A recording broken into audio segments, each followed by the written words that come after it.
നമസ്കാരം. ഉത്സവം എന്ന ചിത്രത്തിലൂടെ തുടക്കം കുറിച്ച IV ശശി എന്ന സംവിധായകന്റെ ഓരോ സൃഷ്ടികളും തിയേറ്ററുകളിൽ വലിയ ചലച്ചിത്രോത്സവങ്ങളാണ് സമ്മാനിച്ചത്.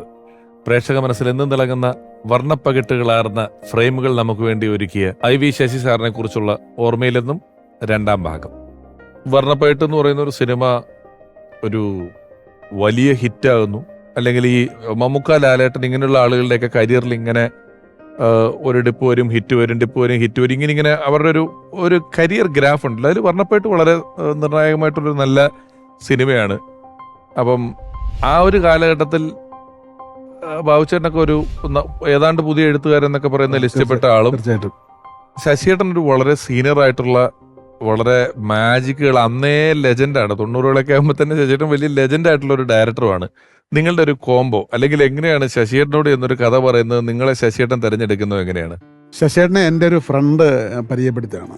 അപ്പം ഞാനന്ന് ഈ 2-3 ചെറിയ സിനിമകൾ, അങ്ങനെ സ്റ്റാർ വാല്യൂ ഇല്ല എന്നുള്ളതല്ല, ലോ ബഡ്ജറ്റ് സിനിമകളൊക്കെ ചെയ്ത് ശശിയേട്ടനെ കണ്ടിട്ട് ഞാൻ ആദ്യം സംസാരിച്ചത് പറഞ്ഞ കഥ ഇപ്പോഴും സിനിമയായിട്ടില്ല. അപ്പോൾ ഞാൻ ഈ 1921 സിനിമയൊക്കെ ചെയ്ത സംവിധാനം എന്ന നിലയിൽ ഒരു പീരീഡ് ഫ്രീഡം ഫൈറ്റ് ബാക്ക്ഗ്രൗണ്ടിലൊക്കെ ഉള്ളൊരു സബ്ജക്റ്റാണ് പറഞ്ഞത്. മൂപ്പർക്ക് ഭയങ്കരമായിട്ട് ഇഷ്ടപ്പെട്ടു. മൂപ്പർ പറഞ്ഞു, പക്ഷേ അതിന് പറ്റുന്നൊരു അവസ്ഥയിലല്ല സിനിമയിൽ പോകുന്നത്, വലിയ ബഡ്ജറ്റ് സിനിമയായിരിക്കും ആണത്. അപ്പോൾ നല്ല കഥകളുണ്ടെങ്കിൽ പറയൂ, നമുക്ക് ചെയ്യാമെന്ന് പറഞ്ഞ് ശശാർ ഒരു ഹിന്ദി സിനിമ എന്നെ കാണിച്ചു. അത് ആ ഒരു മൂഡിൽ അതിൻ്റെ ഒരു വിഷയവുമായിട്ട് ബന്ധപ്പെട്ട രീതിയിലുള്ളൊരു സബ്ജക്റ്റ് ആലോചിക്കുമെന്ന് പറഞ്ഞു. അങ്ങനെ ഞാൻ ഒരു തിരക്കഥയൊക്കെ എഴുതി ശശാറിനെ വായിച്ച് കേൾപ്പിച്ചു. പുള്ളിക്ക് അത് ഭയങ്കരമായിട്ട് ഇഷ്ടപ്പെട്ടു. അതങ്ങനെ ചെയ്യാൻ വേണ്ടി എല്ലാം പ്ലാൻ ചെയ്തിരിക്കുന്ന സമയത്താണ് ജോക്കുട്ടൻ എന്ന് പറഞ്ഞ എൻ്റെ നാട്ടുകാരൻ ഫ്രണ്ട് സിനിമ ആലോചിക്കുകയും ഒരു പ്രത്യേക സാഹചര്യത്തിൽ പുള്ളി ആലോചിച്ച സിനിമ നടക്കാഴുകയും. അപ്പോൾ ശശിയാർ അന്നോട് പറഞ്ഞു, മോഹൻലാലിനെ പറ്റിയ കഥ വല്ലതും ഉണ്ടെങ്കിൽ നീ പറയണം, ലാലെ ഒരു ഡേറ്റ് തരാമെന്ന് പറഞ്ഞിട്ടുണ്ട്. അപ്പോൾ ഞാൻ ഈ പ്രൊഡ്യൂസറോട് പറഞ്ഞതുപോലെ ശശിയാർ ഇങ്ങനൊരു ഓഫർ പറഞ്ഞിട്ടുണ്ട്. അങ്ങനെ ഞങ്ങൾ പോയിട്ട് ശശിയാറിൻ്റെ അടുത്ത് കഥ പറയുകയും ശശിയാർ കഥ കേട്ട് ഭയങ്കര ഇഷ്ടപ്പെട്ട് സ്ക്രിപ്റ്റാണ്, ഫുൾ സ്ക്രിപ്റ്റായിട്ട് പോയത്. അങ്ങനെ പിന്നെ മൂപ്പരുടെ കുറച്ച് കോൺട്രിബ്യൂഷൻസ്, പുള്ളിയുടെ കുറച്ച് അഭിപ്രായങ്ങളും ഒക്കെ വന്നിട്ട് ലാൽ സാറിനെ പോയി കാണുന്നു. അപ്പോൾ എല്ലാം ഒരാഴ്ചക്കുള്ളിലാണ് ഈ ഒരു സംഭവങ്ങളൊക്കെ സംഭവിക്കുന്നത്. ലാൽ സാറിനെ കാണാൻ വേണ്ടി വീട്ടിൽ പോകുന്നു. അങ്ങനെയാണ് ലാൽ സാർ കഥ കേട്ട് അവിടെ വെച്ച് തന്നെ കൺഫേം ചെയ്യുന്നു. അവിടെ വെച്ച് തന്നെ പ്രോജക്റ്റ് ഓണാകുന്നു. പിന്നെ ഈ സിംഗപ്പൂരിലെ ഷൂട്ടിന് വേണ്ടി കുറച്ച് ഡിലേ ഒക്കെ വന്നുള്ളൂ, കുറച്ച് കാലങ്ങൾ കഴിഞ്ഞുള്ളൂ. അപ്പോൾ എന്നെ സംബന്ധിച്ചോളം ഒരു റൈറ്റർ എന്ന നിലയിൽ ഒരു ദിവസം അല്ലെങ്കിൽ ഒരു 3-4 ദിവസം കൊണ്ട് എൻ്റെ കരിയറിൽ ഒരു സൂപ്പർ ഡയറക്ടറുടെ പടത്തിലേക്ക് ഞാൻ എത്തുകയാണ്. ഒരു സ്വപ്നം പോലെയായിരുന്നു എനിക്ക് അത് ഫീൽ ചെയ്തത്. 97 റിലീസ്, 97 ഏപ്രിലാണ് വർണ്ണപ്പെട്ട് റിലീസ്. 96 അപ്പോൾ ഈ പറഞ്ഞ കരിയർ നടക്കുന്നത്. അതന്ന് ഇപ്പം ഞാൻ പറഞ്ഞു, അതായത് ഏഴാം കടലിനക്കരെ എന്ന് പറയുന്ന ഒരു പടം 70s ലാസ്റ്റ് അമേരിക്കയിൽ പോയി, 78 അമേരിക്കയിൽ പോയി ഷൂട്ട് ചെയ്യാണ്. അന്നൊക്കെ അമേരിക്കയിൽ പോവുക ഷൂട്ട് ചെയ്യാന്നൊക്കെ പറഞ്ഞാൽ വലിയ ശ്രമകരമായിട്ടുള്ള കാര്യമാണ്. ഞാൻ പിന്നീട് അമേരിക്കയിൽ പോയപ്പോൾ ആ പടത്തിൽ ഇങ്ങനെ ഒരു കാർ ഇങ്ങനെ ഞെക്കുന്ന ഒരു സ്ഥലമുണ്ട്. അന്ന് ഈ ഷൂട്ടിങ്ങിന് വേണ്ട കാര്യങ്ങളൊക്കെ ചെയ്തു കൊടുത്തിട്ട് അമേരിക്കയിലുള്ള ഒരു താരാഴ്സ് വിജയൻ ചേട്ടനും ശശി സാറും കൂടെ പിന്നിൽ അനുതാര പ്രൊഡക്ഷൻസ് എന്ന് പറഞ്ഞിട്ട് ഒരു യൂണിറ്റ് ഉണ്ടായിരുന്നു. അതില് അനു ശശിയേട്ടന്റെ മോളും താര വിജയേട്ടന്റെ മോളുമാണ് അല്ലേ? പിന്നെ ഇവര് തന്നെ അമേരിക്ക എന്ന് പറഞ്ഞ പടം നിർമ്മിച്ചിട്ടുണ്ട്. അതെ, പുള്ളിയും ജോർജ് എന്ന് പറഞ്ഞാൽ ഈ നമ്മുടെ അങ്ങനെ എന്തോ ആണെന്ന് തോന്നുന്നു, അക്ഷരങ്ങളിലൊക്കെ എടുത്തില്ലേ പുള്ളി ഉണ്ട്. അല്ല, ഞാൻ ഇത് പറയാൻ കാരണം ഈ വർണ്ണപ്പേട്ടിലോട്ട് വരുമ്പം സിംഗപ്പൂര് പോയി വരവല്ല, ആ നാടിന്റെ എല്ലാ രസങ്ങളും പൂർണ്ണമായും സ്ക്രീനിൽ എത്തിക്കുക എന്ന് പറയും. അതിലെ വെള്ളി നില തുള്ളികളോ, ഞാൻ നേരത്തെ പറഞ്ഞ അതിലെ പാട്ട്, അല്ലെങ്കിൽ ഓക്കേല എന്നുള്ള പാട്ടിലേക്ക് ഇപ്പോഴും ഒരു റെഡ് ഓപ്പൺ കാറില് ലാലേട്ടൻ ഒരു ഗ്രീൻ ബനിയൻ ഇട്ട് വന്ന് നിൽക്കുന്നു. ഒരു വർണ്ണപ്പകിട്ടായിരുന്നു അത്. അതില് ഈ സിഗരറ്റ് കുറ്റി താഴെ ഇട്ടിട്ട് അതേ ചവിട്ടിയിട്ട് ഒരു ഡാൻസിന്റെ സ്റ്റെപ്പും പരിപാടികളൊക്കെ ഉണ്ട്. ഇതൊക്കെ അങ്ങനത്തെ സാധനമുണ്ടല്ലോ, സിഗരറ്റ് ഇടല് കാര്യങ്ങൾ, അല്ലെങ്കിൽ ഞാൻ നേരത്തെ പാട്ടുകളെയൊക്കെ പറ്റി പറഞ്ഞിട്ടുണ്ട്.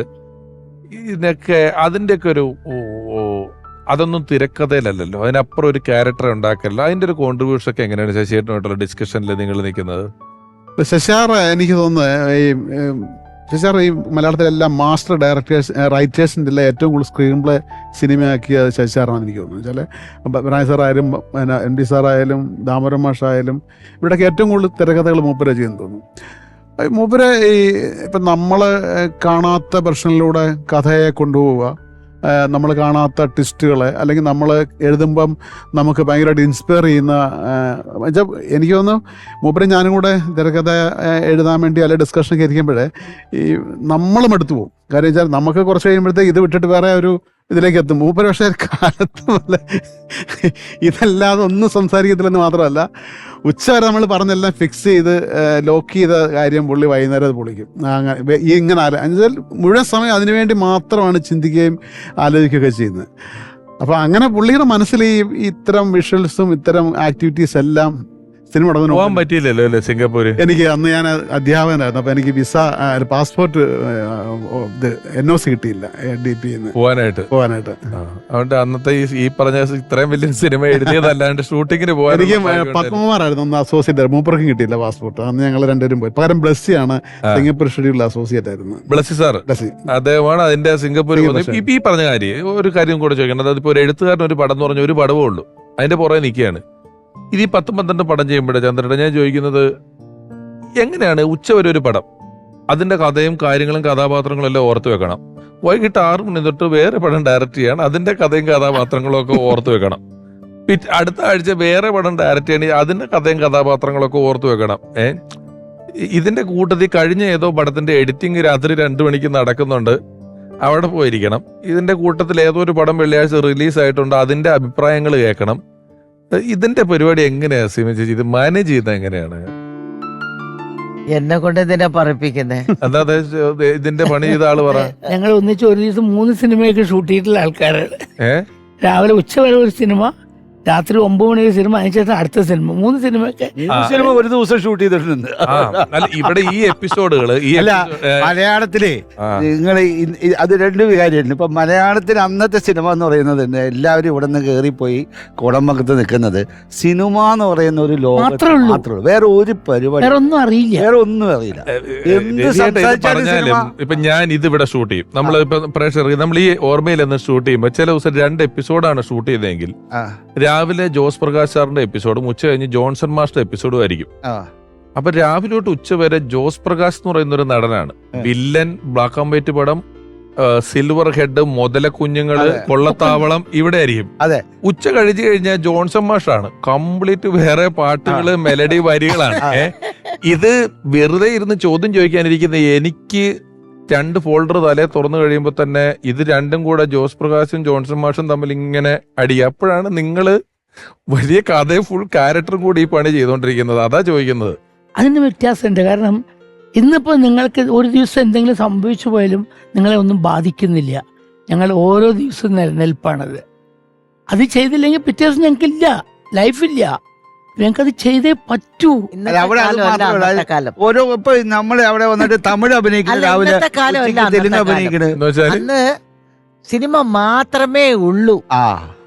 എന്റർടൈൻമെന്റിന് മറ്റൊരു ഉപാധിയില്ല, ബാക്കി ഒന്നുമില്ല. ഇന്ന് അതല്ലല്ലോ. ഇന്ന് എത്രയോ ഉണ്ട്. ഇന്ന് ഇപ്പൊ ഇതാ വന്നിരിക്കുന്നു, ഇങ്ങനെ സംസാരിക്കാൻ പറ്റും. സിനിമ എന്റർടൈൻമെന്റ് ആണ്. എന്റെ പ്രീ പ്രൊഡക്ഷൻ എന്റർടൈൻമെന്റ് ആയിട്ട് പുറത്തു വരും, റിവ്യൂ എന്റർടൈൻമെന്റ് ആയിട്ട് പുറത്തു വരും.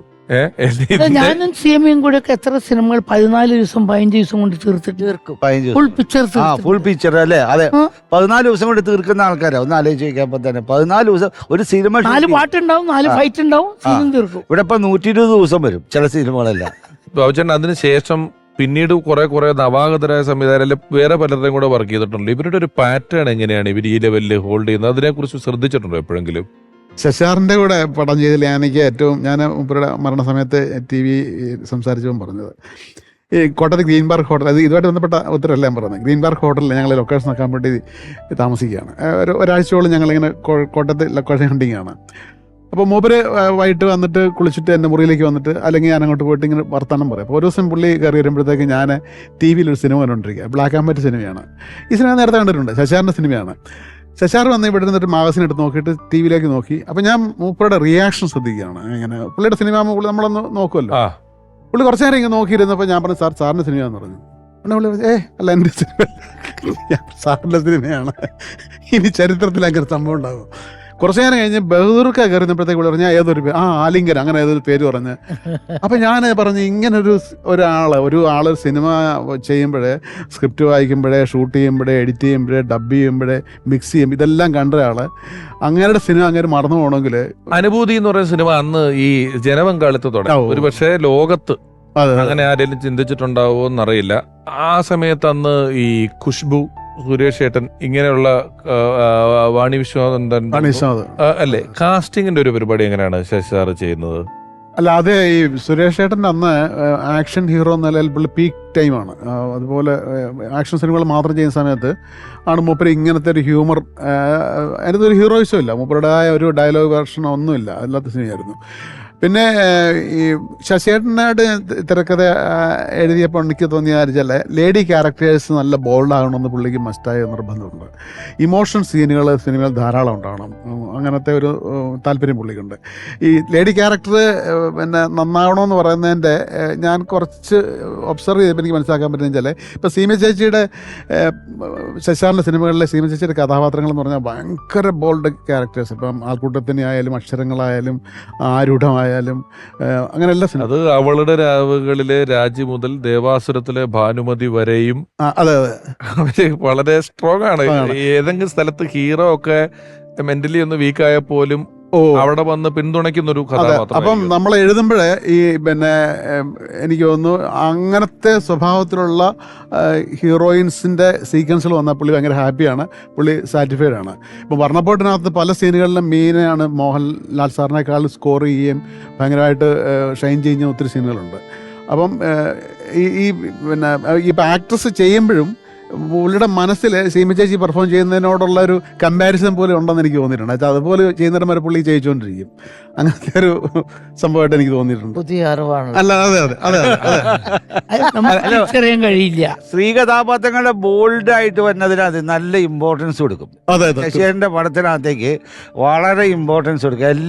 എല്ലാ ക്യാരക്ടേഴ്സിനും സ്ത്രീ കഥാപാത്രങ്ങൾക്ക് ഇമ്പോർട്ടൻസ് ഉണ്ടാവും, അത് ഷുവറാണ്. ചേട്ടൻ പറഞ്ഞത് ഈ വേറൊരു ആർട്ടിസ്റ്റ് വന്ന് പെർഫോം ചെയ്താലും ഇത് സീമ ചേച്ചിയോളോ മൊത്തോ അല്ലെങ്കിൽ ഇത് സീമ ചേച്ചി ചെയ്യുന്ന രീതിയുമായിട്ട് കമ്പയർ ചെയ്തിട്ടാണ് ഇതിന്റെ ഫിനിഷിംഗ് കമ്പയർ ചെയ്യുന്നല്ലേ പറഞ്ഞ.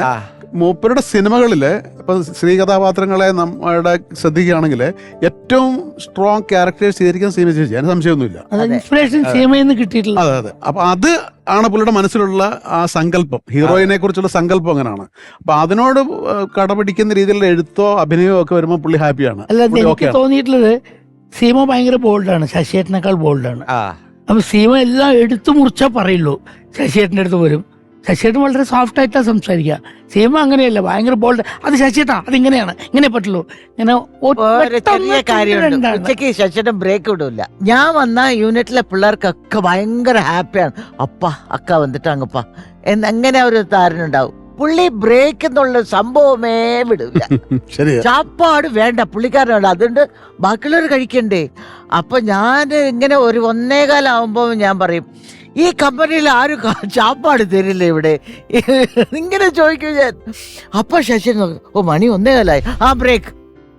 ഇതാണ് പുള്ളിക്കാരൻ, ചാപ്പാട് പോലും വേണ്ട പുള്ളിക്ക്. അങ്ങനെ ഒരു മനുഷ്യൻ ഞാൻ കണ്ടിട്ടേ ഇല്ല. ഉറക്കമില്ല, ചാപ്പാടുണ്ടാവില്ല. വർണ്ണപ്പോട്ടിനും ഈ ഒരു പിന്നെ ശവക്കോട്ടയ്ക്കകത്തൊരു 2 സീനുകളുണ്ട്, ഭയങ്കര ലെങ്തി സീനുകൾ. അപ്പൊ ആ സീനുകൾ അത് ഷൂട്ട് ചെയ്യുന്ന ദിവസം ഇതുപോലെ ബ്രേക്ക് ഇല്ലാന്ന് മാത്രമല്ല, പിന്നെ എൻ്റെ ഓർമ്മയില്ല, എനിക്ക് കാണാൻ ഓർമ്മയുള്ള ചില ഈ ക്രെയിൻ തള്ളുന്നതിനകത്ത് ഒരു ചെറിയ ഷെയ്ക്ക് ഉണ്ടായപ്പോഴത്തേക്ക് അത് സ്മൂത്തായിട്ട് തള്ളാൻ വേണ്ടി ലാൽ സാറായിരുന്നു ലീഡ് ചെയ്തിരുന്നത് ക്രെയിൻ മൂവ് ചെയ്യാൻ വേണ്ടി. അപ്പോൾ എല്ലാവരും കൂടെ അങ്ങ് ഇൻവോൾവായിട്ട് വിത്തൗട്ട് ബ്രേക്കിൽ അതിൻ്റെ 2 ദിവസം കൊണ്ട് തീർത്തു. അതിൻ്റെ ഹെവി സീനുകളാണ്. അല്ല, അന്നൊക്കെ എല്ലാരും ഭയങ്കര സഹകരണം, എല്ലാരും എല്ലാ പണിയും. ഈ പറയുന്ന ഏഴാങ്കടലിനൊക്കെ ഞങ്ങളൊക്കെ എല്ലാം ക്ലാപ്പും ക്ലിപ്പും റിഫ്ലക്ടേഴ്സ് ഒക്കെ ഞങ്ങളെല്ലാം പിടിച്ചോണ്ടിരിക്കും. ശശാറിനെ കുറിച്ചുള്ള ഒരു എപ്പിസോഡിൽ നമ്മൾ പരാമർശിച്ചു പോകേണ്ടുന്ന ഒരു സ്ഥലം കൂടെ ഉണ്ട്. അതായത് അഭിനയിച്ചിട്ടുണ്ടോ അധികം എന്ന് ഞാൻ ഒരെണ്ണം പറയാൻ വരാം. അതായത് ഈ ഗായത്രിയിൽ അഭിനയിക്കുമ്പോ സോമേട്ടനും പുതുമുഖമായിരുന്നല്ലോ എന്ന് പറയുന്ന നാടോടിക്കാറ്റിലെ സീനുണ്ടല്ലോ, അതില് നോക്കിയാല് കൊല നടത്തിയ ശേഷം പിസ്റ്റൽ ഉപേക്ഷിച്ച് പോകാൻ മാത്രം വിഡ്ഢിയാണ് ഘാതകൻ എന്ന് ഞാൻ പ്രതീക്ഷിക്കുന്നില്ല എന്നൊക്കെ സോമേട്ടൻ പറയുമ്പോഴും ആ നോക്കിതിപ്പ് നമുക്ക് ആ ഫ്രെയിമിൽ കാണാം. ഇങ്ങനെ ശശിയേട്ടൻ സഹോദരര് സോമ റിഹേഴ്സൽ വേണോ? No sir, we shall go for a take എന്ന് പറഞ്ഞിട്ട് പറയുന്നിടത്ത് നോക്കി നിൽക്കുന്നുണ്ട്. അപ്പോ ഈ നമ്മൾ ഈ ശശാറിന്റെ ഒരു വലിപ്പത്തിൽ മാത്രം, അതായത് ശശാർ എന്ന് പറയുന്ന ഒരാള് എത്രമാത്രം വലുതാണ് എന്നത് പ്രേക്ഷകർക്ക് അറിയാവുന്നതുകൊണ്ട് ഇന്നൊരു ഡയറക്ടർ ഒരു പടം ഇറങ്ങിയാൽ അതിന്റെ പ്രൊമോഷന്റെ ഇന്റർവ്യൂകളിലും വിഷ്വൽ മീഡിയയിലും ഉണ്ട്. അന്ന് പോസ്റ്ററിലെ പേരിനപ്പുറം കൂടിപ്പോയൊരു സിനിമ മാസികയിലെ ചിത്രത്തിലപ്പുറം ഒരു ഡയറക്ടറുടെ മുഖം സാധാരണക്കാരന് അറിയില്ല. പക്ഷെ ശശി സാറിന്റെ ഒരു വലിപ്പം പൊതുജനത്തിന് അറിയാവുന്നതുകൊണ്ട് മാത്രം ചിരിച്ച ഒരു വിറ്റാണ് ഈ ശ്രീനിയേട്ടൻ വന്നിട്ട് സാർ ഒരു ചാൻസിന്റെ കാര്യം അങ്ങോട്ട് മാറിക്ക് എന്ന് പറഞ്ഞപ്പം ശ്രീനിയേട്ടൻ ആ ഡയറക്ടർ എന്നുള്ള കസേരയിൽ ഇരിക്കും. അപ്പൊ ശശിയേട്ടൻ ഒരു നോട്ടം നോക്കുന്നുണ്ട്, ഇത് ആരുടെ ഇവിടെ കയറി ഇരുന്നേന്നുള്ളതേ. അത് ഈ ശശിസാറിന്റെ വലിപ്പം നമുക്ക് അറിയാവുന്നതുകൊണ്ടാണ് ആ ഇരിപ്പിന് നമുക്കൊരു ചിരി വരുന്നതെന്നുള്ളതാണ്. ബാബേട്ട വന്നതിൽ വളരെ വളരെ വളരെ സന്തോഷം. ഈ ഓർമ്മയിൽ നിന്നും ഐ വി ശശി എന്ന പരമ്പരയിലേക്ക് thank you very much. Sasi സാറിനെ കുറിച്ചുള്ള എപ്പിസോഡ് പറയുമ്പോൾ നമ്മൾ 70കളുടെ അവസാനം തൊട്ട് ഒരുപാട് ചിത്രങ്ങളെ കുറിച്ച് പറഞ്ഞു. ഇനി ഓർമ്മയിൽ നിന്നും ഐ വി ശശി എന്ന ലക്കത്തിലേക്ക് കടന്നു വരുന്ന ഒരാൾ ഒരുപക്ഷെ രണ്ടാം ഭാഗവും ഒന്നാം ഭാഗവും എല്ലാം ഒരുപോലെ സൂപ്പർ ഹിറ്റായ ദേവാസുരം എന്ന ചിത്രം, സിന്ദൂര സന്ധ്യയ്ക്ക് മൗനം എന്ന ചിത്രം, ഈ രണ്ട് ചിത്രങ്ങളുടെയും നിർമ്മാതാവ് എന്നതിനപ്പുറം ഐ വി ശശി എന്ന തുല്യനായ സംവിധായകനുമായി വലിയ ചെങ്ങാത്തം കാത്തു സൂക്ഷിച്ച ഒരാൾ കൂടിയാണ്. സ്നേഹപൂർവ്വം സ്വാഗതം ചെയ്യുന്നു നിർമ്മാതാവ് PBK മേനോൻ സാർ.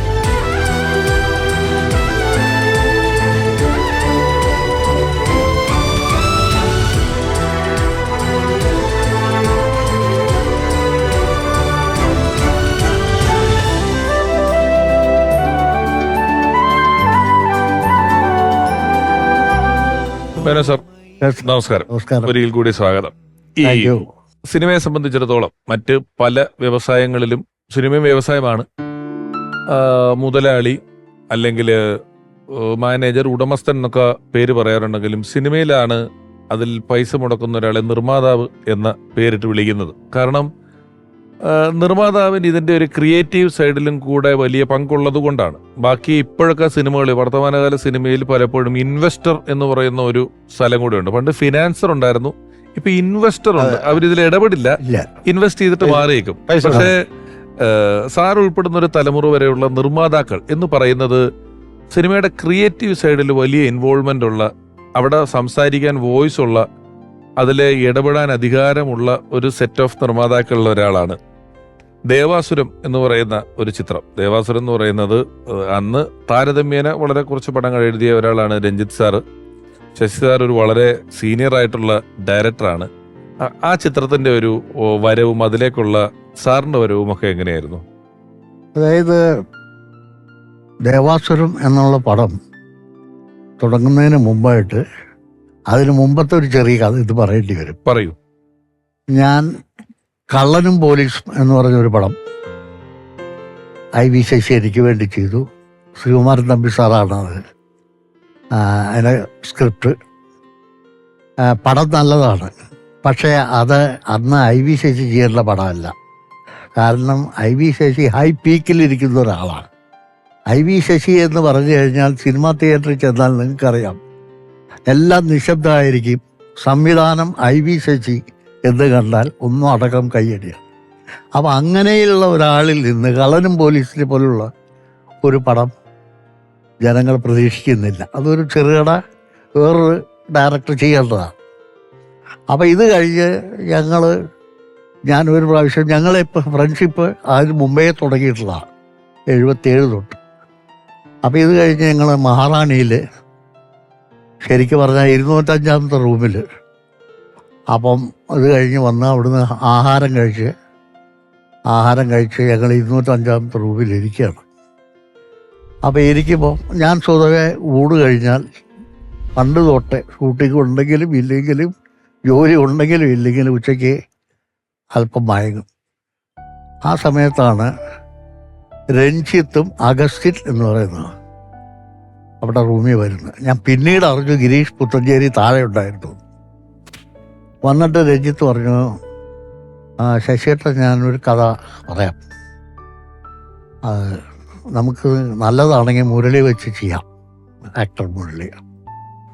അപ്പം ഞാൻ കട്ടിലിൽ കിടക്കുന്നു, ശശി ചമ്രം പിടിഞ്ഞിരിക്കുന്നു, കഥ കേൾക്കുന്നു. അപ്പോൾ കഥ കേട്ട് കുറേ കഴിഞ്ഞപ്പോൾ എനിക്ക് തോന്നി ഇതിനകത്തൊരു നല്ലൊരു ക്യാരക്ടറുണ്ട്.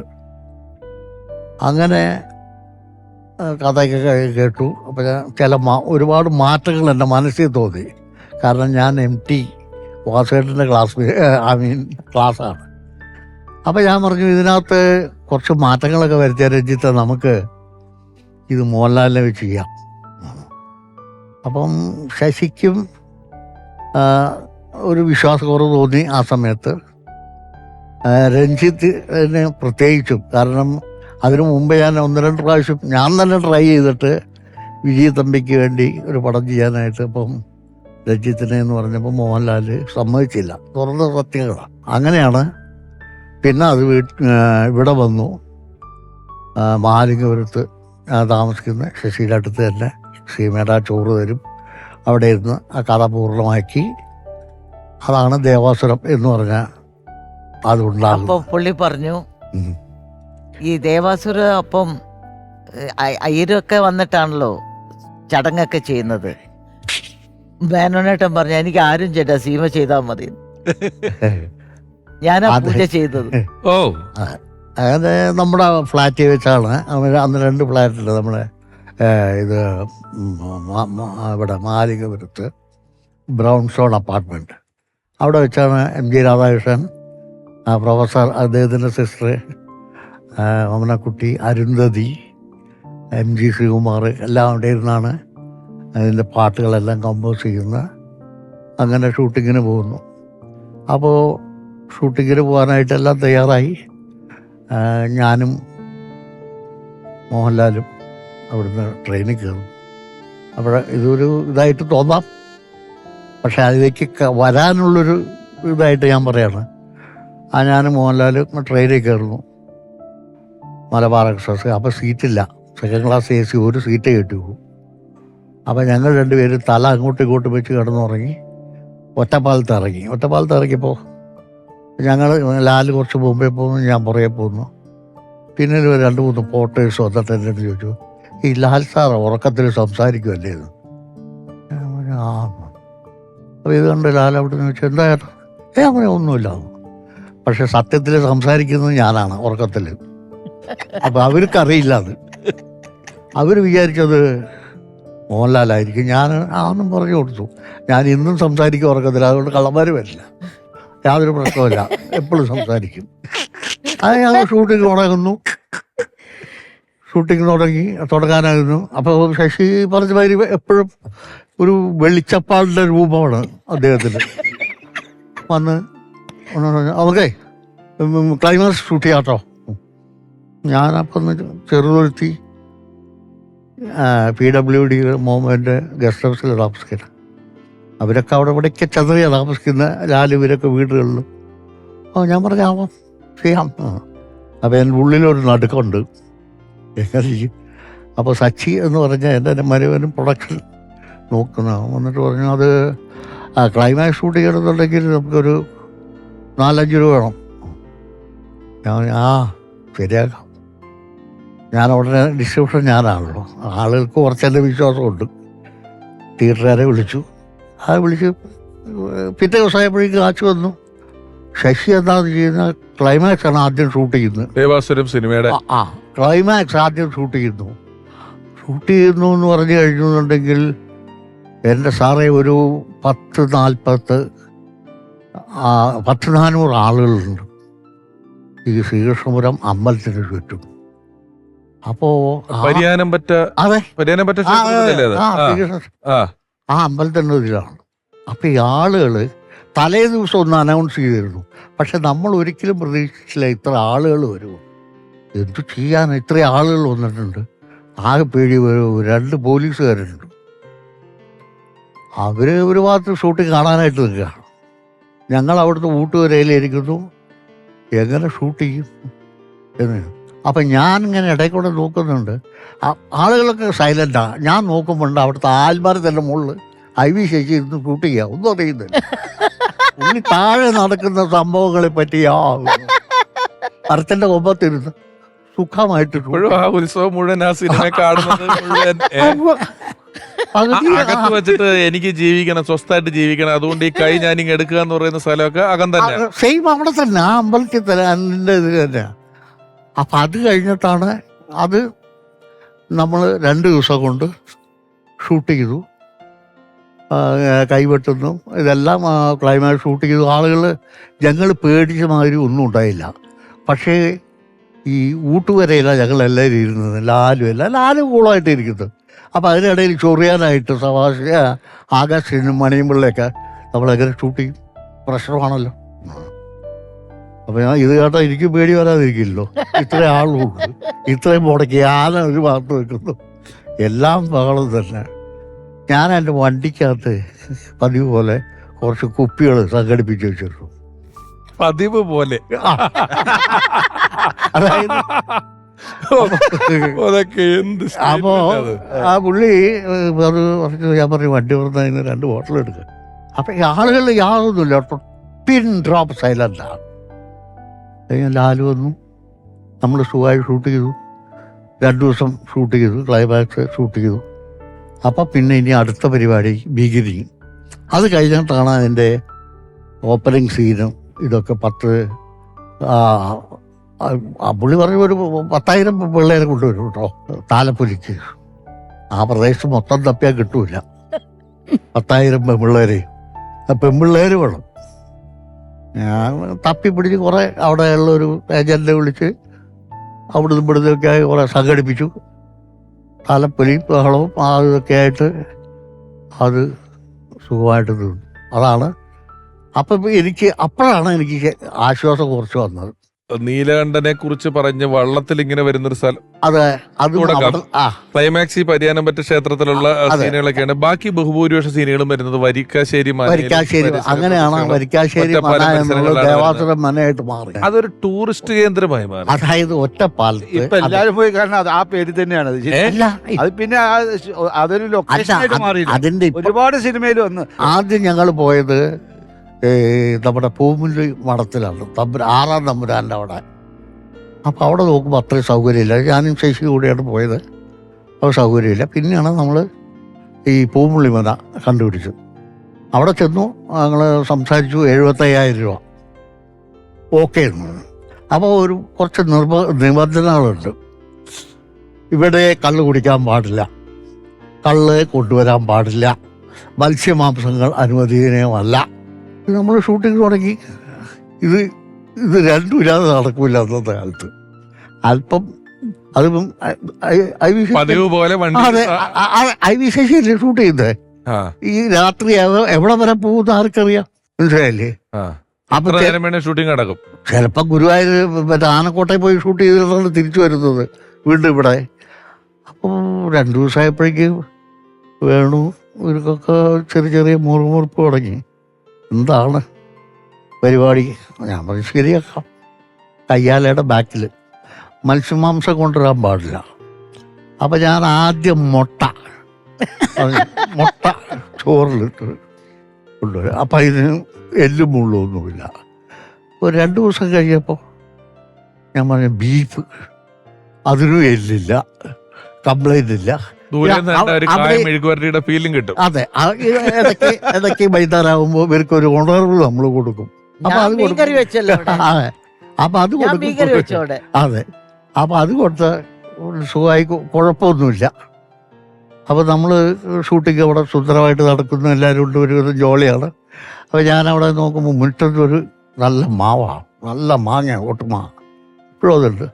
ഞാൻ ഇടയ്ക്ക് അതൊന്ന് പൊട്ടിച്ചിട്ട് വെറുതെ ഇരിക്കുകയല്ലേ പെണ്ണുങ്ങൾ കൊടുത്തിട്ട് അത് കീറി മുളക് പൊടി ഉപ്പിട്ട് നല്ലോണം കുക്ക് ചെയ്യും. അത് ചെയ്യും. അത് കഴിഞ്ഞ് പിന്നെ ഈ പിന്നില് മുരിങ്ങ നിൽപ്പുണ്ട്. ആ മുരിങ്ങയില പറിച്ച് ഞാൻ കൊണ്ടുപോകും. മെസ്സിൽ കൊണ്ടുപോയിട്ട് ഞാൻ പറയും തോരൻ ഉണ്ടാക്കുന്നു, തേങ്ങയൊക്കെ ഇട്ട്. അപ്പം ഇതൊക്കെ നടത്തിയിരുന്നു. അപ്പം ഇതിൻ്റെയൊക്കെ റിയാക്ഷൻ എനിക്ക് പിന്നീടാണ് മനസ്സിലായത്. കാരണം അവസാനം കണക്ക് പറഞ്ഞപ്പോൾ നമ്പൂരി പറയണം ഇത്ര മാങ്ങ ഇട്ടിട്ടുണ്ട്, അതിന് ഇത്ര പൈസ. പിന്നെ നിങ്ങൾ 2 കെട്ട് മുരിങ്ങയിലായിട്ട് അതിന് 2 രൂപ. ഇതെല്ലാം തരാം. എന്ത് പറയണ അമച്ചനായിട്ട് പറയണ. തെക്കേ പാടത്തെ 4 ഏക്കർ നീലാണ്ട വിറ്റ പോലെ വിൽക്കേണ്ടി വരും കേട്ടാ. അത് തരാം. അങ്ങനെയാണ് നമ്മളവിടെ ഷൂട്ട് ചെയ്ത് ഒരു പക്ഷേ ഇപ്പം സീമച്ചേച്ചി പറയാം ഞാനവിടെ മീൻകറി വെച്ചിട്ടുണ്ടെന്നുള്ളത് ഇത്രയും നാള് ഇതൊന്നും വെളിപ്പെട്ടിട്ടില്ല കേട്ടോ. ഇതിനൊന്നും എനിക്കിതിൽ ഉത്തരവാദിത്വം ഇല്ല. ചില തഴുതു കൊടുത്ത പോലെയാ അവസാനം. അല്ല, അതാണ് ചില റെയിൽവേ സ്റ്റേഷനിലൊക്കെ എഴുതി വെക്കും നിങ്ങളുടെ അല്ലെങ്കിൽ തിയേറ്ററിന്റെ കോമ്പൗണ്ടിൽ പാർക്ക് ചെയ്ത വാഹനങ്ങളിൽ തിയേറ്റർ ഉടമയ്ക്ക് ഉത്തരവാദിത്വമില്ല, നിങ്ങളുടെ ലഗേജ് നിങ്ങൾ തന്നെ സൂക്ഷിക്കുക എന്ന് പറഞ്ഞ പോലെ ഇവര് തിന്ന ബീഫിനും മീനിനും എനിക്ക് പങ്കില്ല. ഞാൻ ഈ മേനോ സാറിന്റെ ഇൻട്രൊഡക്ഷനില് അന്ന് നിർമ്മാതാവ് എന്ന് പറഞ്ഞാൽ വളരെ സ്ട്രിക്റ്റ് ആണ്, നിർമ്മാതാക്കൾക്ക് ഒരുപാട് വിലയുണ്ട്, അന്ന് നിർമ്മാതാവ് ഇതില് ക്രിയേറ്റീവായിട്ട് ഇടപെടുന്ന ആളാണെന്ന് എല്ലാം പറഞ്ഞ രാമുഖം പറഞ്ഞിട്ട് നിർമ്മാതാവ് മാങ്ങ പറിക്കുന്നു, മുരിങ്ങാക്കോല് പറിക്കുന്നു, നിർമ്മാതാവിന്റെ വണ്ടിക്കകത്ത് കൊടുത്തേ എല്ലാവർക്കും രാത്രി 2 മണിന്റെ പോകും, എല്ലാവർക്കും ഇച്ചിരി സ്മോൾ കൊടുത്തേക്ക്, രാത്രി ഇച്ചിരി മാങ്ങ പറിച്ചേക്ക്. ഇതാണോ ക്രിയേറ്റീവായിട്ടുള്ളത്? ഇത് മതിപ്പെട്ടതാണ്. നമ്മളിതിലെ ആർട്ടിസ്റ്റുകളെ ആയിത്തപ്പെടാതറിയാ പ്രിയനായിട്ട് വന്ന സിന്ദൂര സന്ധ്യയ്ക്ക് മൗനം. അവിടെ പോയിട്ട് മെയിൻ പരിപാടി ഷൂട്ടിങ് കഴിഞ്ഞാൽ എല്ലാരും ചൂതുകളിയാണ്. ചൂതോ? ഇതെന്താ മഹാഭാരത സദസ്സോ? അല്ല, അത് വേറൊരു കഥയാണ്. നമ്മള് കാസിനോയില് കാസിനോ അന്ന് ഇവിടെ ഈ ഷൊൾട്ടി ഓബ്രോയില് നേപ്പാളിലും ഉള്ളു, ലാസ് വേഗസ് പോലെ. അപ്പോൾ അതേ ഷൊൾട്ടി ഓബ്രോയിലാണ് ഞങ്ങൾ താമസിക്കുന്നതല്ല, 5 സ്റ്റാർ ഹോട്ടലാണ്. അതൊന്നും പുള്ളിക്ക് യാതൊരു കുറവില്ല, ലാവിഷാണ് പരിപാടിയല്ല. അതായത് അത് എന്ന് പറഞ്ഞു കഴിഞ്ഞാൽ ഈ പറഞ്ഞ മാതിരി കുടിയോ ഒന്നും ഞാൻ ഒളിച്ചു കൊണ്ടുപോയില്ല. കൽക്കട്ടയിൽ നിന്ന് ഫ്ലൈറ്റിലാണ് പോകുന്നത്. ഫ്ലൈറ്റിൽ പോകുമ്പോൾ എല്ലാവർക്കും ഈ 2 പോക്കറ്റിൽ ബ്ലാക്ക് ലെവലും ആക്കി. കാരണം നമുക്ക് അങ്ങനെയുണ്ടല്ലോ, നമുക്ക് ഇന്ത്യയിൽ നിന്ന് വെളിയിൽ പോകുമ്പോഴോ അല്ലെങ്കിൽ ഇന്ത്യയിൽ നിന്ന് വരും എപ്പോഴായാലും ഒരു പടം ചെയ്യുമ്പോ എന്നെ വിളിക്കണം. ഇതുവരെ ഒരാളോടും ചാൻസ് ചോദിച്ചിട്ടില്ല, ഒരാളോടും ചോദിച്ചിട്ടില്ല. അല്ല, ഞാന് പ്രതിഫലം കുറഞ്ഞാലും കുഴപ്പമില്ല, വേണ്ട. അല്ല, എന്റെ എല്ലാ പടങ്ങളും അങ്ങനെ തന്നെയാണ്. ഞാൻ അതിൽ ഇൻവോൾവ്ഡായി. ഏത് പടം എടുത്താലും അതിൽ ഞാൻ ഇൻവോൾവ്ഡ് ആവും. ഓർമ്മിക്കാൻ ഒരുപാടുണ്ട് ഐ.വി. ശശിയെ പറ്റി പറയാനുള്ളത്. കാരണം ഇത്രയും അടുത്ത ഒരു ഡയറക്ടർ എനിക്കുണ്ടായിട്ടില്ല. ഒരുപാട് ഡയറക്ടേഴ്സ് ഉണ്ടായിട്ടുണ്ട്, ഭരതനൊക്കെ എൻ്റെ ഡയറക്ടറായിട്ട്. പക്ഷെ ഇത്രയും ഞങ്ങൾ അടുത്ത് ഇതായിട്ടുള്ള ഐ.വി. ശശിയായിട്ട്. നമുക്ക് ശശിസാറിനെ കുറിച്ച് ഒരുപാട് സൂപ്പർ ഹിറ്റ് സിനിമകൾ നമുക്ക് വേണ്ടി എഴുതിയിട്ടുള്ള പ്രിയപ്പെട്ട എസ്.എൻ. സ്വാമി സാർ ഓർക്കുന്നു. ഞാൻ ആദ്യമായിട്ട് ഒരു ഡയറക്ടർ സിനിമ എന്ന് പറഞ്ഞ് കാണാൻ തുടങ്ങിയത് ഐ.വി. ശശിയുടെ സിനിമകളാണ്. അതും ബ്ലാക്ക് ആൻഡ് വൈറ്റ് സിനിമകൾ, ഒട്ടും പ്രസിദ്ധരല്ലാത്ത ആർട്ടിസ്റ്റുകൾ അഭിനയിച്ച സിനിമകൾ, വെച്ച് തുടങ്ങുന്ന സിനിമകൾ. ശശിയുടെ ആദ്യകാലത്തെ സിനിമയുടെ ആദ്യാക്ഷരം ആയിരുന്നു. അങ്ങനെ ഒരുപാട് പ്രത്യേകതയുള്ള ഒരു ഡയറക്ടറായിരുന്നു, വളരെ ബോൾഡായ ഡയറക്ടർ. ആ കാലഘട്ടത്തിൽ ആരും ശശി എടുത്തിരുന്ന സിനിമയുടെ പോലത്തെ സബ്ജക്റ്റ് ഒന്നും വേറെ ആരും കൈകാര്യം ചെയ്തിട്ടില്ല. ഒരുപക്ഷെ അതായിരിക്കാം കാരണം, ആ ഒരു വ്യത്യസ്തമായ ഒരു സിനിമകളുടെ രീതി ആയതുകൊണ്ടായിരിക്കാം അദ്ദേഹം പെട്ടെന്ന് അറിയപ്പെടാൻ തുടങ്ങിയത്. അദ്ദേഹമായിട്ട് ഞാൻ ഒരു സിനിമയാകപ്പാടെ ചെയ്തുള്ളൂ, ബലറാം താരാദാസ് എന്ന സിനിമ. അത് ഞാൻ ഒറ്റയ്ക്കല്ല, ഞാനും ദാമോദർ മാസ്റ്ററും കൂടെ ചേർന്ന്. അപ്പോൾ ഇത്രയും പ്രഗത്ഭനായ ഒരു ഡയറക്ടർ, ഇത്രയും പ്രസിദ്ധമായ സിനിമകൾ എടുത്ത ഒരാൾ, M.T. വാസുദേവൻ നായർ, പത്മരാജൻ തുടങ്ങി ദാമോദർ മാസ്റ്റർ തുടങ്ങി മലയാള സിനിമയിൽ അറിയപ്പെടുന്ന എല്ലാ തിരക്കഥാകൃത്തുക്കളുടെയും സിനിമ സംവിധാനം ചെയ്തിട്ടുള്ള ഒരു അപൂർവ ഡയറക്ടറാണ് ഐ.വി. ശശി. പക്ഷെ ഞാൻ പരിചയപ്പെടുമ്പോഴും കാണുമ്പോഴും ആ ഒരു ശശിയെ കാണാനുണ്ടായില്ല. ഒരു സാധു മനുഷ്യൻ, വളരെ സിമ്പിൾ ആൻഡ് ഹമ്പിൾ ആയിട്ടുള്ള ഒരാളായിരുന്നു ഐ.വി. ശശി. അദ്ദേഹത്തിൻ്റെ ജീവിതത്തിൽ 1-2 വലിയ സിനിമകൾ അദ്ദേഹം പ്ലാൻ ചെയ്തിരുന്ന എന്നോട് പറഞ്ഞിട്ടുണ്ട്. അതൊന്നും എന്തോ നടക്കാതെ പോയി, സാരമില്ല. പക്ഷെ അദ്ദേഹം ഉണ്ടാക്കിയ പേര് മലയാളത്തിലെ സിനിമാ പ്രേക്ഷകർ ഒരിക്കലും മറക്കില്ല. ഇപ്പം നമ്മുടെ എപ്പിസോഡിന്റെ ഇടയിൽ ഒരു ബ്രേക്കില് ഞാൻ സീമ ചേച്ചിയോട് പറയായിരുന്നു, നമ്മുടെ ഈ ഇങ്ങനെ ഒരു പരിപാടിയുടെ ഒരു എപ്പിസോഡ് ചെയ്യുമ്പം ശശി സാറിനെ പോലെയോ അല്ലെങ്കിൽ നമ്മൾ ചെയ്ത പലരെ പറ്റിയൊക്കെ പറയുമ്പം എത്ര നേരം വേണമെങ്കിലും സംസാരിക്കാൻ മാത്രമുള്ള ഒരു ജീവിതമാണ് ജീവിച്ചു തീർത്തിട്ടുള്ളത്. അവരെത്ര നാള് ജീവിച്ചോ അത്രയും നാള് തന്നെ നമുക്ക് അവരെ കുറിച്ച് സംസാരിക്കാനാകും. അത്രയും സിനിമകൾ, അത്രയും സിനിമയ്ക്ക് വേണ്ടിയുള്ള കോൺട്രിബ്യൂഷൻസ്, സിനിമയ്ക്ക് വേണ്ടി ജീവിക്കുക, ഒരു ചലച്ചിത്രം വിദ്യാർത്ഥികൾക്ക് അല്ലെങ്കിൽ സിനിമയെ പാഷനായി കൊണ്ട് നടക്കുന്നവർക്ക് പലപ്പോഴും ഞാൻ കണ്ടിട്ടുള്ള പല ആളുകളും ഞങ്ങൾക്ക് സിനിമയാണ് ആഗ്രഹം, സിനിമയിലെത്തുക എന്നുള്ളതാണ് ആഗ്രഹം, സിനിമാക്കാരനാവണം എന്നുള്ളതാണ് ആഗ്രഹം എന്ന് പറയുന്ന പല ആൾക്കാരും ചിലരെങ്കിലുമെല്ലാം സിനിമയേക്കാൾ കൂടുതൽ സ്നേഹിക്കുന്നത് സിനിമയിൽ നിന്ന് കിട്ടുന്നതിനെയാണ്. ഇതിൻ്റെ ഒരു ഗ്ലിറ്റ്സ് ആൻഡ് ഗെയർ പ്ലെയർ എന്ന് പറയും. ഇതിൻ്റെ ഒരു പ്രശസ്തി, ഇതിൻ്റെ ഒരു പണം, ഇതിൻ്റെ ജനങ്ങളെ തിരിച്ചറിയുന്ന കാര്യങ്ങൾ തുടങ്ങിയ കാര്യങ്ങൾ, അതിലെല്ലാം അതിനോടുള്ള സ്നേഹം കൊണ്ടാണ് സിനിമയെ സ്നേഹിക്കുന്നത്. അതായത് ഈ ഇങ്ങനെ പറയുമല്ലോ, നമ്മൾ മദ്യത്തിന് അടിമപ്പെട്ടു എന്ന് പറയുന്നത് മദ്യത്തിനല്ല അടിമപ്പെടുന്നത്, അതിൻ്റെ റിസൾട്ടിനെയാണ് നമ്മൾ അടിമപ്പെട്ടിരിക്കുന്നത്. ഇതേ റിസൾട്ട് വേറൊരു സാധനത്തിൽ നിന്ന് കിട്ടിയാൽ നമുക്ക് അങ്ങോട്ട് പോകാവുന്നതേ ഉള്ളൂ എന്ന് പറഞ്ഞതുപോലെയാണ്. എന്നാൽ ഇവരെ പോലുള്ള ആളുകൾ ജീവിതത്തിൻ്റെ ഒരു ഭൂരിപക്ഷ സമയം ക്യാമറയ്ക്ക് പിന്നിൽ സിനിമയ്ക്ക് വേണ്ടി മാത്രം ജീവിച്ചിട്ടുള്ളവരാണ്. അല്ലെ? സീമ ചേച്ചിയൊക്കെ ഒപ്പമുള്ള സമയങ്ങളിൽ ആലോചിച്ച് നോക്കിയാൽ വീട്ടിൽ വളരെ കുറവല്ലേ ഉണ്ടാവുള്ളൂ. സീമ ചേച്ചി പിന്നീട് ഇടയ്ക്കിടയ്ക്ക് സിനിമ ചെയ്താ, അല്ല ഇടയ്ക്ക് കുറേ നാൾ നിർത്തിയില്ല അഭിനയം, അതോ ഇടയ്ക്കിടയ്ക്ക് ചെയ്തിട്ടുണ്ടായിരുന്നു സീമ ചേച്ചിക്ക്? ഇല്ല, ഒരു 10 കൊല്ലം നിർത്തിയിരുന്നു.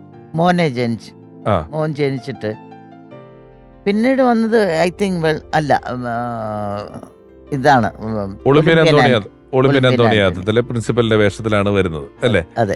അപ്പൊ ആ ഗ്യാപ്പിലൊക്കെ ശശിന് തിരക്കുകളല്ലേ, വല്ലപ്പോഴും ഒക്കെ അല്ലേ വരുന്നുള്ളൂ വീട്ടിലും കാര്യങ്ങളിലും ഒക്കെ? അതെ, 6 മാസം നാട് 6 മാസം, വീട്ടിൽ 6 മാസം, അങ്ങനെ പോയാ പിന്നെ തിരിച്ച് വീട്ടിൽ വരുന്ന കുറവാണ്. അത്ര. ചന്ദ്രേട്ടനോ ഓർമ്മയിൽ? ഞാൻ പറയുകയാണെങ്കിൽ ഞങ്ങൾ രണ്ടുപേരും മിക്ക ദിവസവും AVM സ്റ്റുഡിയോയിൽ കണ്ടുമുട്ടും. ശശിയേട്ടൻ അവിടെ AVMൽ എഡിഷനുണ്ടാകും. ഞാൻ നീ എന്താ അവിടെ ചെയ്യുന്നത്? ശശിയേട്ടൻ വളരെ സ്പീഡിലേ സംസാരിക്കുള്ളൂ. ശശിയേട്ടനെന്ന് വെച്ചാൽ എല്ലാവരോടും വളരെ സ്നേഹമാണ്. എല്ലാവരോടും ശശിയേട്ടൻ സംസാരിക്കുന്ന രീതി, എല്ലാവരെ കുറിച്ച് അറിയാനുള്ള ആഗ്രഹം, എന്നിട്ട് അതിങ്ങനെ ചെയ്യടാ നമ്മളെ ഉപദേശിക്കുകയും ചെയ്യും. ശശിയേട്ടന് അങ്ങനെ ഒരു മടിയില്ല. അപ്പോൾ കാര്യങ്ങൾ പറയാൻ ഒരു മടി, വളരെ മനസ്സിൻ്റെ ഉള്ളിൽ തുറന്നു പറയും. നീ പോടാ എന്നൊക്കെ പറയും. ഒരു മടി നമ്മൾ ആൾക്കാർ കണ്ടിരിക്കുമ്പോൾ എന്താണെന്ന് സത്യത്തിൽ എൻ്റെ ഒരു എൽഡർ ബ്രദറിനെ പോലെ ഞാൻ ശശിയേട്ടനെ കാണാറ്. ശശിയേട്ടൻ എന്ത് പറഞ്ഞാലും എനിക്ക് ഫീൽ ചെയ്യാറില്ല. നീ പോടാ, അതൊന്നും ചെയ്യണ്ട, പോടാ അവിടെ നിനക്ക് വേറെ പണി ചെയ്യാതെ പറയും. അപ്പോൾ ഞാൻ സീമയുടെ കാര്യമൊക്കെ പറയുമ്പോൾ സീമ അടുത്ത അതൊന്നും അവളൊന്നും അയക്കാൻ പറ്റില്ല, പോടാ അങ്ങനെയൊക്കെ പറയും. പക്ഷേ സീമ കറക്റ്റായിട്ട് വരും. ശശിയേട്ടൻ പറയും ആ ഡേറ്റ് വിടാനൊന്നും പറ്റില്ലെന്ന് പറയും. നമ്മൾ ശശിയേട്ടാ എനിക്ക് നിവൃത്തിയില്ല പറയുമ്പോൾ അതൊന്നും പറ്റില്ല സ്പീഡിലേ പറയുള്ളൂ. പക്ഷേ എനിക്കറിയാം സീമ വന്നിരിക്കുന്നത്. എന്നിട്ട് അപ്പോഴും ശശി അവിടെ എൻ്റെ കാര്യം പറയുമ്പോൾ അവൾ കറക്റ്റായി വരുന്നു. ഞങ്ങൾ അത്ര ഓരോ കുടുംബത്തിൽ നിന്ന് വന്നവരാണ്. ഞങ്ങൾ സിനിമയിൽ കണ്ടതാണെങ്കിലും എൻ്റെ വീട്ടിലൊരു സിസ്റ്ററെ പോലെയാണ് സിനിമ ഞാൻ കണ്ടിട്ടുള്ളത്. അന്നും ഇന്നും അങ്ങനെയാണ്. അപ്പോൾ ശശിയേട്ടൻ പറയും, അവൾക്ക് എന്നെക്കുറിച്ച് പറയുമ്പോൾ അവൾക്ക് 100 നാക്കാണെന്നൊക്കെ പറയും. ശശിയേട്ടൻ ഞാൻ പറഞ്ഞില്ലേ, സിനിമയുടെ ടെക്നോളജി ഒരുപാട് ഞാൻ ശശിയേട്ടനും പഠിച്ചു, അപ്പഴേ പറഞ്ഞ പോലെ മോഷ്ടിച്ചു എന്ന് വേണമെങ്കിലും പറയാം. പക്ഷെ അത് പഠിപ്പിച്ചതെന്ന് ശശിയേട്ടൻ തന്നെയാണ്. അല്ലാതെ ഒരു കാര്യം പറഞ്ഞോട്ടെ, എനിക്ക് ഹീറോ ഇല്ലാത്ത മലയാളത്തിലെ ആദ്യത്തെ സിനിമയാണ് ഈ നാട്. അദ്ദേഹത്തിന്റെ ആദ്യത്തെ പടം, അതായത് ഉത്സവം, അതാണ് പടം. അതാണ് ഈ സിനിമ ഇൻഡസ്ട്രിയുടെ ഒരു മുഖച്ഛായക്ക് ഒരു മാറ്റം വരുത്തിയ പടം. ന്യൂ ജനറൽ സിനിമയായിരുന്നു അന്നത്തെ. അതിൽ KP ഉമ്മർ അങ്ങനെ കുറച്ച് ആളുകളല്ലാതെ ആർട്ടിസ്റ്റ് ആരും ഇല്ലല്ലോ. അല്ല, ഞാൻ പറഞ്ഞു വന്നത് ഒരു ഹീറോ കഥാപാത്രം ഇല്ല ഈ നാടില്.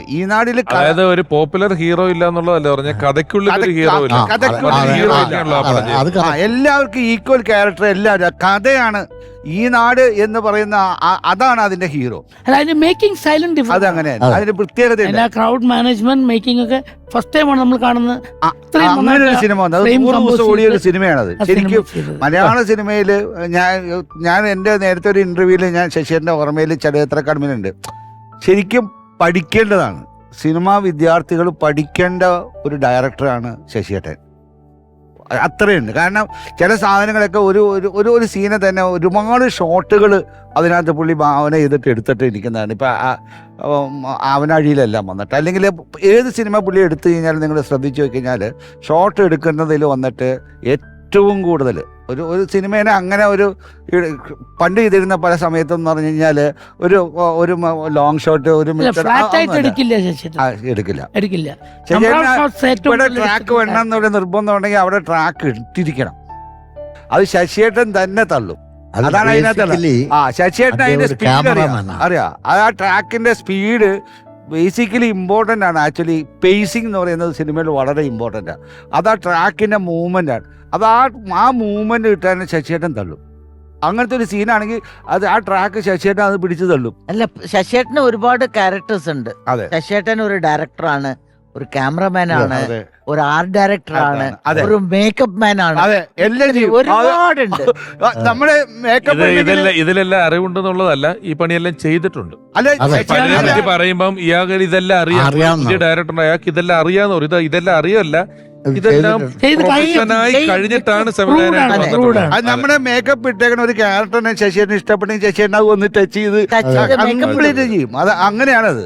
1921 ദേവാസുരം, അങ്ങാടി, അങ്ങനെ സിനിമയുടെ ഒരു സമാന്തര സിനിമയ്ക്കൊപ്പം ഓടിക്കൊണ്ടിരുന്ന ഒരു കാലഘട്ടത്തിൽ നിന്ന് സിനിമയുടെ ഒരു കൊമേഴ്സ്യൽ വാല്യൂ, തിയേറ്ററുകളിലേക്ക് ആളുകൾ ഇടിച്ചു കയറുന്ന വലിയ വലിയ ആൾക്കൂട്ടങ്ങൾ സ്ക്രീനിനുള്ളിലുള്ള സിനിമകൾ നിർമ്മിക്കുകയും മൃഗയെ പോലെയുള്ള ചില സിനിമകൾ, അത് നമ്മളിത് പരാമർശിച്ച് പോകേണ്ടതുണ്ട്. എല്ലാ താരങ്ങളെയും അവരുടെ ഇമേജ് ബ്രേക്ക് ചെയ്യുന്ന ഒരുപാട് വേഷങ്ങൾ കൊടുത്തിട്ടുള്ള, സിനിമയിലെ സ്ത്രീ കഥാപാത്രങ്ങൾക്ക് വലിയ പ്രാധാന്യം കൊടുത്തിട്ടുള്ള, അതിമനോഹരമായ പാട്ടുകളുള്ള സിനിമകൾ ഒരുക്കിയിട്ട് കാലത്തെ അതിജീവിക്കുന്ന ഒരുപാട് ചലച്ചിത്ര കാവ്യങ്ങൾ നമ്മൾക്ക് സമ്മാനിച്ച ഒരു അതുല്യ സംവിധായകനാണ്.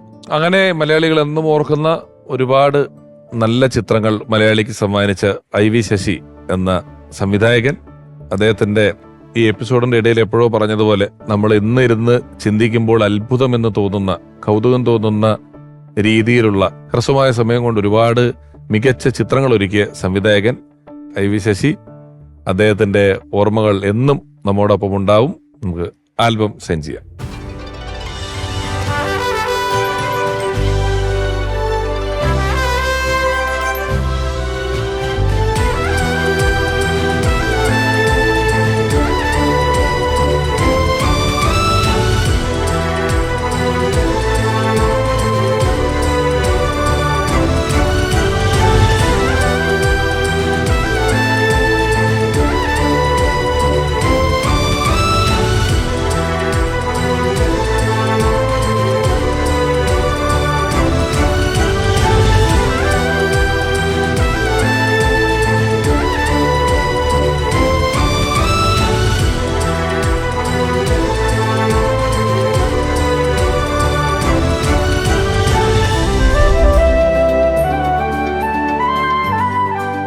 ഓർമ്മയിൽ നിന്നും IV ശശി എന്ന ഈ പരമ്പരയുടെ ഭാഗമായി അമൃത TVയുടെ ഭാഗത്തു നിന്നും വളരെ പ്രിയപ്പെട്ട സീമ ചേച്ചിക്ക് ഒരു ഉപഹാരം സംവിധായകൻ P. ചന്ദ്രകുമാർ സാർ സമർപ്പിക്കുന്നു.